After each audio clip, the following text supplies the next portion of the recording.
আমার সরকারের প্রধান কোনটা সাফল্য মনে হচ্ছে? আমার সরকারের প্রধান যে সাফল্য সেটা হচ্ছে ড্রাগস ফ্রি ত্রিপুরার যে পদক্ষেপ, সেটা সবচেয়ে কঠিন পদক্ষেপ ছিল। কারণ তাতে দীর্ঘ 10-15 বছর যাবৎ, যতটা আমার কাছে ডাটা রয়েছে সরকারের কাছে, উপর থেকে নিচে পর্যন্ত একটা সিন্ডিকেট হয়ে গেছিল ও সেটাকে ব্যবস্থা মেনে নিয়েছিল। তো সেটাকে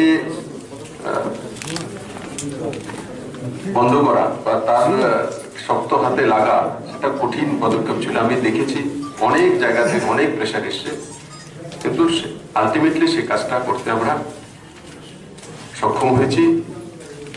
সমস্ত কিছু বন্ধ হয়ে গেছে সেটা আমি বলবো না, কিন্তু আজকের দিনে ত্রিপুরাতে কেউ কল্পনা করতে পারেনি যে এই ড্রাগস ফ্রি ত্রিপুরা করার জন্য, মহিলাদেরকে নির্যাতন থেকে মুক্ত করার জন্য, এটা দুইটা একটার সঙ্গে যুক্ত আছে।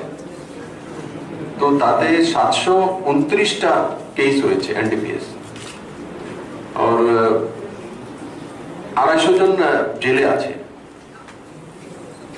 আর 304 জনের কাছাকাছি যাদেরকে চার্জশিটে করা হয়েছে। তো বড় মাত্রায় অ্যারেস্ট হয়েছে এবং তাতে 72,000 কিলোর কাছাকাছি গাঁজা সিজ হয়েছে। আর বাকি ব্রাউন সুগার, ইয়াবা ট্যাবলেট, হেরোইন, ইনজেকশন, এটার ডিটেলস ডাটা আপনাদের কাছে রয়েছে। আর তার সঙ্গে সঙ্গে তার কারণে এটার সঙ্গে যুক্ত দুইটা, যেটা সরকারের বড় সাফল্য, যে মহিলা নির্যাতন মুক্ত ত্রিপুরা তৈরি করা। সেই দিশাতে 8.8% মার্চ পর্যন্ত 8.8% যে মহিলা নির্যাতন কমে গেছে ত্রিপুরাতে। সেটাতে আমার কোনো সন্তুষ্টি নয়, যতক্ষণ পর্যন্ত জিরো না হয় সরকার সে জায়গাতে সন্তুষ্টি রাখবে না। কিন্তু শুরুয়াত হয়েছে পজিটিভিটির সঙ্গে। তো সরকার সবচেয়ে বড় উপলব্ধি সেটাই।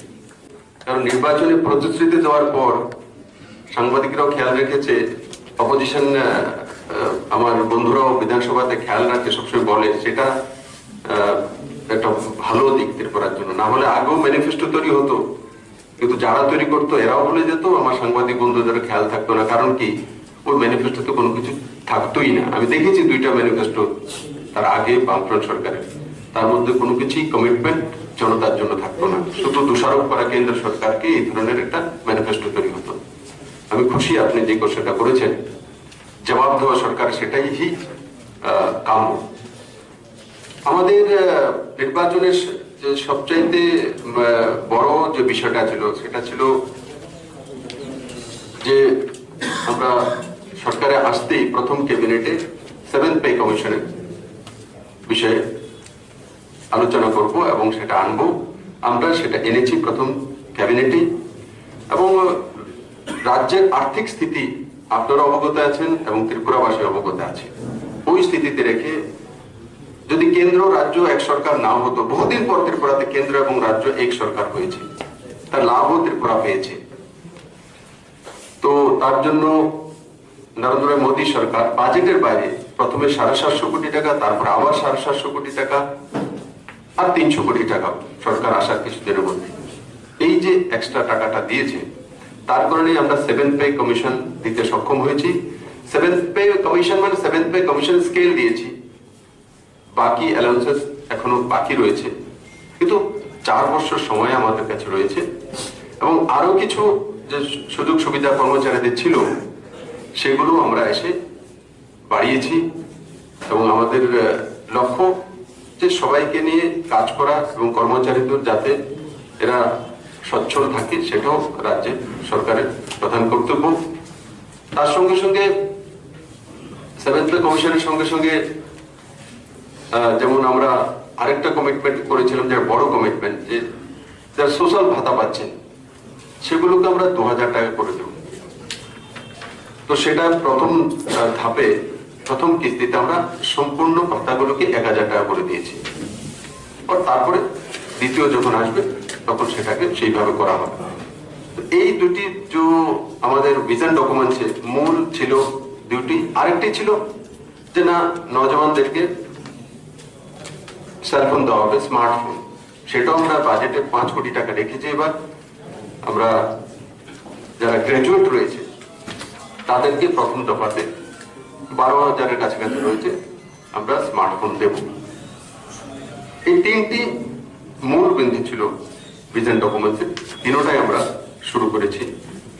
রোজগার মানে সরকারি চাকরি, এই মানসিকতাটা ত্রিপুরার মধ্যে নজওয়ানদের মাথায় বসিয়ে দেওয়া। আর সেই রোজগার করার জন্য আপনাকে দলের পিছনে হাঁটতে হবে। সেটা 10 বছর হতে পারে, 12 বছর হতে পারে, 15 বছর হতে পারে, মানে এক যুগের কম তো হবে না। যেটা আমি দেখছি, এক যুগ আপনাকে কমসে কম যোগী হয়ে আপনাকে পার্টির পেছনে ঘুরতে হবে। ও তারপর দেখবে যে আপনার চাকরি হবে না হবে না। তারপর অনেকরা ওভারেজ হয়ে যায়। এই যে মানসিকতাটা তৈরি করে দেওয়া হয়েছিল যে সরকারি চাকরি হি রোজগারের মাধ্যম, এটাকেই রোজগার বলে, সেটাকে আমরা বোঝাতে সক্ষম হয়েছি ত্রিপুরাতে 1 বছরে, যে রোজগার মানে সরকারি চাকরি নয়, সরকারি চাকরিও একটা রোজগারের মাধ্যম। এন্টারপ্রেনারশিপ ডেভেলপ করতে হয়। আর সরকারি চাকরি হয়নি তেমন নেই। এ রাজ্যে টেটের মাধ্যমে 983 জনের চাকরি হচ্ছে, ট্রান্সপারেন্ট চাকরি। কেউ বলতে পারবে না যে মামা দাদু কাকা পার্টি করে বলে চাকরি দিয়েছি। তারপর 110 জন ডাক্তারের অ্যাপয়েন্টমেন্ট হয়েছে হেলথ ডিপার্টমেন্টে। ডায়াগনোসিসের মাধ্যমে 271 জন হয়েছে। 1400-এর কাছাকাছি নিউ রিক্রুটমেন্ট হয়েছে। কিন্তু ঢাকঢোল পিটিয়ে করা হয়নি যে চাকরি দিচ্ছি তার জন্য কাঁসা ঘন্টি বাজাতে হবে, সব জায়গাতে প্রচার করতে হবে। সরকার তার দায়িত্ব পালন করে চলছে। আর যেটা আমাদের লক্ষ্য, এন্টারপ্রেনারশিপ ডেভেলপ করা। 800 কোটির কাছাকাছি রেজিস্ট্রেশন হয়েছে এমএসএমই এন্টারপ্রেনারশিপে। তাতে 4000-এর কাছাকাছি এরাই চাকরি দিয়েছে, মানে জব ক্রিয়েটার তৈরি হয়েছে। ত্রিপুরাতে জব ক্রিয়েটার এত কম সময়। আজকে নজওয়ানরা ইন্ডাস্ট্রির দিকে যাচ্ছে, স্মল স্কেল ইন্ডাস্ট্রির দিকে যাচ্ছে, এন্টারপ্রেনারশিপ দিকে যাচ্ছে। ইন্ডাস্ট্রি মেলা হয়েছে, তার আগেও মেলা হয়েছিল, প্রতি বছরে হয়। এবার যেটা হয়েছে তার মধ্যে সরকারও লাভ হয়েছে। তার আগে যে ইনকাম হয়েছিল 56 লাখ টাকার কাছাকাছি, এবার 1,20,00,000 টাকা। নজওয়ানরা এখন নিজে রোজগার করতে চাইছে। নিজে রোজগার করার জন্য ত্রিপুরাতে সেই ব্যবস্থা রয়েছে। ত্রিপুরাতে প্রচুর পরিমাণে রাবার রয়েছে, ত্রিপুরাতে প্রচুর পরিমাণে আনারস হচ্ছে। আজকে ফ্রুট মেগা পার্ক ইনোগ্রেট হয়ে গেছে। সেখানে চাষিরা শুধু ফলই প্রসেসিং হবে তেমন নয়। আমাদের এখানে চাষিরা এবার দেখেছেন যে কিছু কিছু পত্রপত্রিকা আপনারাই লিখেছেন যে বাজারে সবজির দাম ডাউন হয়ে গেছে, কৃষকরা দাম পাচ্ছে না, কারণ এক যুগে অনেক এসে গেছে, তো আগরতলা বাজারে ডাউন হয়ে গেছে। এখন সেগুলো আসলেই আগরতলাতে ওই দিনই বিক্রি করতে হবে, সে রাস্তা থেকে কৃষকরা বেরিয়ে আসতে পারবে। কারণ সেখানে বেশি হয়েছে, আপনি কোল্ড স্টোরেজে রেখে দিন, সেখানে 1 বছর রাখতে পারবেন। কোল্ড স্টোরেজে রেখে বাজারের রেট অনুসারে আপনি নিয়ে আসুন, সে ব্যবস্থা সরকার করেছে। তো রোজগার মানে সেটা না, রোজগার মানে যেমন এফসিআই এর মাধ্যমে প্রকিউরমেন্ট প্রথমবার, সেটাও তো রোজগার। কৃষকদের রোজগার হয়েছে, যেখানে 10 টাকা 12 টাকা করে প্রতি কিলো ধান বিক্রি করতে হতো। কোনোদিন ত্রিপুরার কৃষকরা কল্পনা করেছে 3 দিনের মধ্যে তার অ্যাকাউন্ট চলে যে মাঝখানে কোনো কমিশন পাবে না, মাঝখানে কোনো ব্রোকার থাকবে না, আর তাকে মানে ধান বিক্রি করার পর 4 মাস ওকে ধাক্কা খেতে হবে না। উইদিন 3 days তার অ্যাকাউন্টে টাকা চলে গেছে। শুরুবাত করেছি, কঠিন ছিল এমন নয়। এফসিআই এর বিষয়ে কেউ মনে করে যে খুব সহজে হয়ে গেছে তেমন নয়। 3 বার 4 বার প্রবলেম ক্রিয়েট হচ্ছিল। আর তারপরে ত্রিপুরা সরকারকে ভর্তুকি দিতে হয়েছে, কারণ এফসিআই 67 কিলো 100 কিলোতে 67 কিলো চাউল নেবে, এদের গাইডলাইন। আমাদের এখানে যে মিলগুলোতে সেগুলো দেয় না, এরা 56 কিলোর উপর দিতে চাইছিল না। অনেক কিছু করার পর 65 পর্যন্ত উঠেছে। তারপরে 2 কিলো টাকা রাজ্য সরকারকে বহন করতে হচ্ছে, সঙ্গে সঙ্গে মিলিং চার্জ যেটা 15 টাকা 20 টাকা করে ওনারা দেন, আমাদেরকে এখানে মিলিং চার্জ 150 টাকা করে দিতে হচ্ছে মিলগুলোকে। কারণ যে তুষ বা যে মিলিং করার পরে বের করার পরে তেল তৈরি করা বা এগুলো এখানে প্রসেসিং নেই। কিন্তু আগামী দিনে সেগুলো হচ্ছে, সরকার সেই দিশাতে কাজ করছে, কিন্তু তার জন্য সরকারকে সম্পূর্ণ টাকা দিতে হয়েছে, রাজ্য সরকারকে। তখন গিয়ে এফসিআই সেগুলো প্রয়োগ করেছে এবং বড় মাত্রায় আমার কৃষক ভাইয়েরা তাতে লাভান্বিত হয়েছে। সেটাও রোজগার। রোজগার মানে সরকারি চাকরি নয়, আর সরকারি চাকরিও দিয়েছে। আর হোম ডিপার্টমেন্টের মাধ্যমে 2014 জনের চাকরি হবে, কিছুদিন মধ্যে অ্যাডভার্টাইজমেন্ট চলে আসবে, তো নজওয়ানদের তো সেখানে চাকরি আসবে।